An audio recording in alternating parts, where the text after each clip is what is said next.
দুঃশাসনের সহযোগী ও গণহত্যাকারী, ভোট ডাকাতির কুশলভ, দুর্নীতিগ্রস্ত, ক্ষমতার অপব্যবহারকারী ও মানবতা বিরোধী মানবাধিকার লঙ্ঘনকারী আমলাদের বিচার কবে হবে?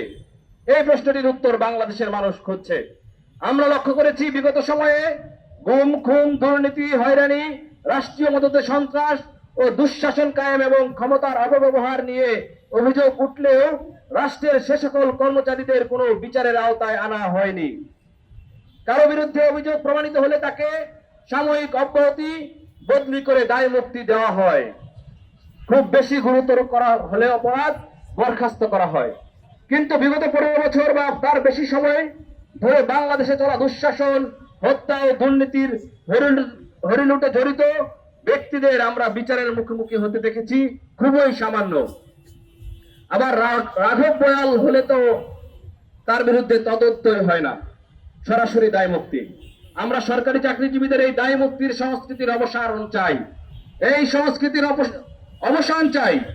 রাষ্ট্রের প্রতিটি নাগরিকের অন্যায়ের বিচারের সংস্কৃতি চর্চা ছাড়া এই রাষ্ট্র কখনো আলোর দিশা পাবে না। সে এবার সাধারণ নাগরিক হোক আর রাষ্ট্রের কর্মচারী হোক, তাদের সবাইকেই বিচারের মুখোমুখি করতে হবে। বিগত সময়ে এই দেশে বারবার ঘটে যাওয়া দুঃশাসন, রাষ্ট্রীয় গণহত্যা, গুম, খুন ও দমন পীড়নের দায়ে শুধু রাজনৈতিক ব্যক্তিদের বিচারের আওতায় এনে রাষ্ট্রকে এই ঘৃণ্য পরিস্থিতি থেকে উত্তরণ সম্ভব নয়। বাংলাদেশের একমাত্র স্মার্ট সিটি বসুন্ধরা এখন আরো নিরাপদ, আধুনিকতায় আরো এক ধাপ এগিয়ে। রাজনৈতিক ব্যক্তিদের মানবতা বিরোধী ও রাষ্ট্রের নাগরিক সুরক্ষা পরিপন্থী আদেশ বাস্তবায়নে যেসব আমলারা প্রত্যক্ষ ও পরোক্ষভাবে যুক্ত ছিলেন তাদেরকে কঠোর বিচারিক প্রক্রিয়ায় আনতে হবে, যেটি এখনো পর্যন্ত বাংলাদেশে বাস্তবায়ন করা সম্ভব হয়নি। বিগত ফ্যাসিস্ট সরকারের আমলে 5 আগস্ট 2024 পর্যন্ত বাংলাদেশে অগণিত গুম ও বিচার বহির্ভূত হত্যাকাণ্ড ঘটেছে, যার প্রতিটি ঘটনার সাথে রাষ্ট্রের কর্মচারীদের সম্পৃক্ততা রয়েছে প্রতিটি বাহিনীর দায়। সামরিক ও বেসামরিক আমলাদের অনেকেই ক্ষমতাসীনদের স্বার্থে রাষ্ট্রীয় দমন পীড়ন চালিয়েছেন, বেআইনি আদেশ কার্যকর করেছেন এবং মানবাধিকার লঙ্ঘনের সাথে সরাসরি জড়িত থেকেছেন। অথচ বিচার প্রক্রিয়ায় তাদের ভূমিকাকে উপেক্ষা করা হয়েছে। এটি সম্পূর্ণ অনৈতিক ও পক্ষপাতদুষ্ট। সরকারি কর্মচারী ও আমলাদের অপরাধ সামনে আনলে যেটিকে ঢাল হিসেবে ব্যবহার করা হয় তা হলো আমরা রাষ্ট্রের কর্মচারী।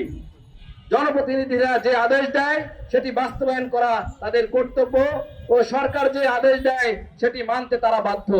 এটিকে তারা ঢাল হিসেবে ব্যবহার করতে চায়। বিষয়টিকে আসলেই তাই।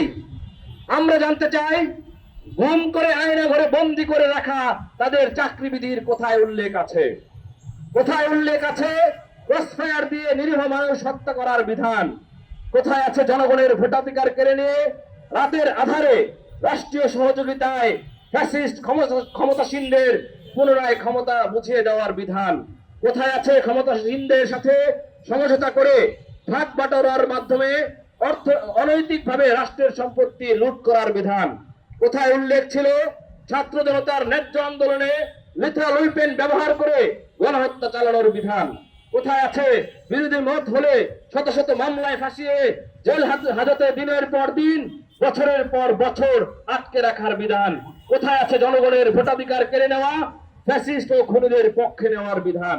আরো একটি বিষয় ইনিয়ে বিনিয়ে তারা বোঝাতে চায়, তা হলো অন্যায় আদেশ না মানলে তাদের চাকরি থাকবে না।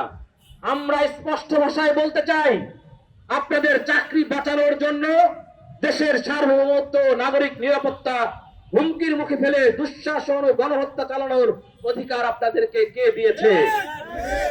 রাষ্ট্রের সাথে যে ওয়াদা করে আপনারা রাষ্ট্রের সেবকের দায়িত্ব নিয়েছেন, সেটা পালনে ব্যর্থ হলে স্পষ্ট ভাষায় জানিয়ে দিতে হবে চাকরি থেকে অব্যাহতি নিলাম। রাষ্ট্রের এই চাকরিগুলো কারো পেট চালানোর জন্য নয়। এর প্রধান দায়িত্ব নাগরিক সেবা। সেটি পালন করতে পারবেন না, তাহলে রাষ্ট্র আপনার পেট চালানোর দায়িত্ব কেন নেবে? কোন অন্যায়কারী, খুনি, ফ্যাসিস্ট, দুর্নীতিবাজ কর্মচারী কর্মকর্তার পেট চালানোর দায়িত্ব নতুন বাংলাদেশ আর নেবে না।